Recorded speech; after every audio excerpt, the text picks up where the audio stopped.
Salut, c'est Charles Tran avec l'équipe dans 5 minutes. On s'intéresse aux sciences, à l'histoire et à l'actualité. Aujourd'hui, on est avec Hydro-Québec et on parle d'électricité. On est en plein dedans, l'hiver, avec son lot de journées de grand froid, de très grand froid même. Au Québec, où le thermomètre descend à moins 20 et moins encore. Et durant ces jours-là, évidemment, on a tous tendance à monter le chauffage le matin en se levant. On aime tous ça, se réchauffer sous une douche chaude le soir. On a envie de se réconforter en mettant un bon petit plat au four. Et puisqu'on le fait tous en même temps et qu'il fait très froid, ça consomme beaucoup d'électricité. Ces moments-là, on les appelle les pointes hivernales. Et durant ces périodes, notre réseau électrique est fortement sollicité au point qu'Hydro-Québec doit parfois acheter de l'électricité dans les marchés voisins. Alors, est-ce que c'est fréquent, ça, ces pointes hivernales? Et comment fait-on pour les réduire? Voici Cybèle Olivier.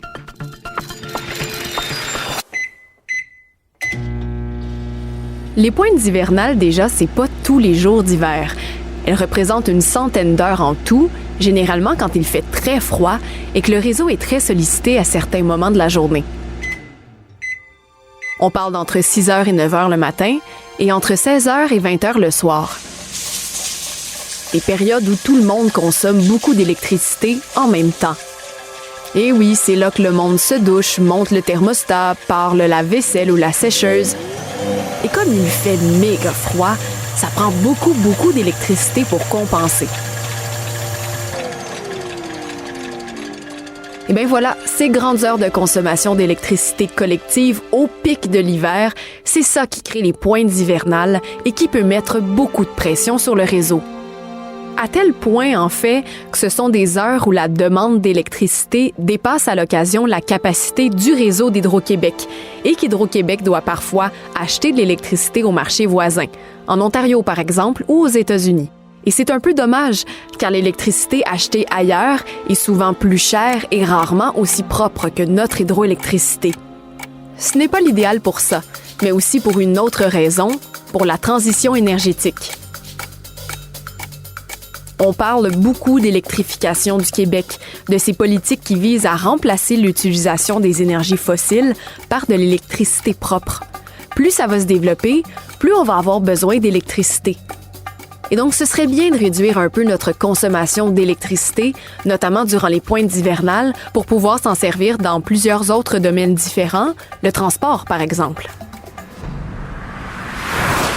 Mais alors, comment faire quand il fait très froid pour réduire ces pointes hivernales? Quels sont les gestes à poser?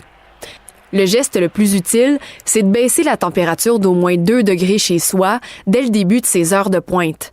Par exemple, pour une pointe de soirée entre 16h et 20h, si vous chauffez à 21 degrés, descendez la température à 19 degrés. C'est encore très confortable et c'est un geste qui aura beaucoup d'impact sur la consommation d'électricité et donc qui fait aussi faire les plus importantes économies. Il faut savoir que par grand froid, le chauffage peut représenter jusqu'à 80% de la consommation électrique quotidienne d'un ménage moyen.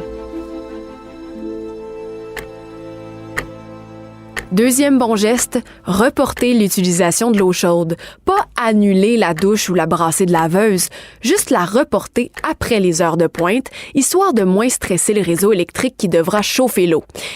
Et c'est mieux de reporter après les heures de pointe parce que si vous prenez une douche juste avant, votre chauffe-eau va s'activer après pour chauffer la nouvelle eau qui viendra le remplir et donc pendant la période de pointe. Autre geste possible, donner congé à la cuisinière. Plutôt que d'utiliser le four énergivore pendant les pointes hivernales, le petit électro comme le micro-ondes, la mijoteuse ou la friteuse à air chaud pourrait faire l'affaire. Une mijoteuse consomme 80% d'électricité en moins qu'un four. Et si vous possédez une auto électrique, là aussi, il est plus indiqué de la recharger pendant la nuit plutôt que durant les pointes hivernales. Ces gestes, ils fonctionnent, puisque l'an passé, les ménages québécois, les clients résidentiels, sont parvenus à effacer 268 mégawatts par période de pointe avec ça, de quoi alimenter près de 40 000 résidences. Hydro-Québec propose d'ailleurs des programmes incitatifs pour encourager ces gestes, l'option de crédit hivernal ou le service de maison intelligente ILO. C'est pratique parce que les Québécois qui souscrivent à ces programmes sont avertis quand on prévoit une pointe pour le lendemain, donc ils sont en mesure d'anticiper et poser les gestes au bon moment. Et, cerise sur le gâteau, ils font des économies avec ça. Les gestes qu'ils ont pu poser leur ont fait économiser en moyenne 70 $ sur leur facture s'ils étaient inscrits à l'option de crédit hivernal d'Hydro-Québec. Pour ceux qui ont participé au défi ILO, ils ont obtenu en moyenne 140 $ de récompense en argent et ont réalisé jusqu'à 15 % d'économies sur leur facture. Et disons qu'en cette période d'inflation, économiser des sous, ça reste appréciable. Oui, 268 mégawatts ont été effacés par période de pointe par les ménages québécois l'hiver dernier. Et on peut préciser aussi que les entreprises ont fait leur part. L'hiver dernier, elles ont réduit leur consommation de 1825 mégawatts en tout, de quoi alimenter 260 000 résidences. On espère que ce sera aussi bien, voire mieux cette année. Et donc, pour nous, quand il fait super froid, on essaie d'éviter de tout faire fonctionner entre 6 et 9 le matin et entre 16h et 20h le soir.